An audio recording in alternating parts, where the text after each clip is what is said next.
বাড়ি কিনুন আর যাই করেন না করেন আপনারা, এটার হোমওয়ার্ক একটা আছে। রাইট। আগে যদি আপনি হোমওয়ার্কটা, যেটা আমি সবসময় বলি, দেখেন আমরা যারা মর্টগেজ ব্যাংকার, যারা রিয়েল এস্টেট, ওরা পরে আসে সিনে পরে আসে। রাইট। আমরা যারা ব্যাংকার ফার্স্ট স্টেপ আপনাদের কাছে। হ্যাঁ, আমি যেরকম সৌরভ ইমামকে নিয়ে বাড়ি কিনবে, আমি নিয়ে বসলাম, কি করে বাড়ি কিনবেন, কি করতে, কি করণীয়, কি না করণীয়, এগুলি সব নিয়ে আমি ডিসকাস করলাম।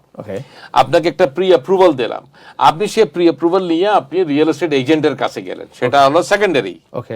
আবার ঘুরে আবার আমার কাছে আসলেন আপনি যখন কন্ট্রাক্ট সাইন করলেন। সুতরাং আপনার বিগিনিং থেকে যদি সবকিছু ঠিক থাকে, আপনার এন্ডিং এ সবকিছু ঠিক থাকবে। রাইট। এইজন্য জি প্লিজ হোমওয়ার্কটা করা খুবই প্রয়োজন আমি মনে করি।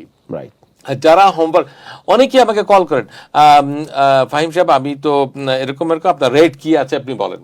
আরে ভাই আপনার না, আমার লোন আমি পেয়ে যাব, চেস ব্যাংক আমাকে দিয়েছে, আমাকে সিটি ব্যাংক আমাকে দিয়েছে, অমুক ব্যাংক দিয়েছে, অমুক ব্যাংক দিয়েছে। নো, লোন যে আপনি মনে রাখবেন কোথায় কখন কি প্রবলেম, একটা আপনার যতই সহজ সরল লোন হোক না কেন, আপনার স্ট্রেট ফরওয়ার্ড লোন, একটা সামান্য প্রবলেম আইসে আপনার লোনটা ডিক্লাইন করে দিতে পারে। এই জন্য হচ্ছে এক্সপার্ট লোকদের কাছে, এক্সপার্টিজের কাছে আলোচনা করতেই হবে। যেমন আপনার রোগী যদি বলে যে আমি ওষুধ খেয়ে নিব, নিজে নিজে হবে না। আপনি টানোডল খেয়ে নিলেন, হ্যাঁ হবে না। আপনি অ্যান্টিবায়োটিক তো পাবেন না, কারণ আপনার প্রেসক্রিপশন ছাড়া। অ্যান্টিবায়োটিকটা আমাদের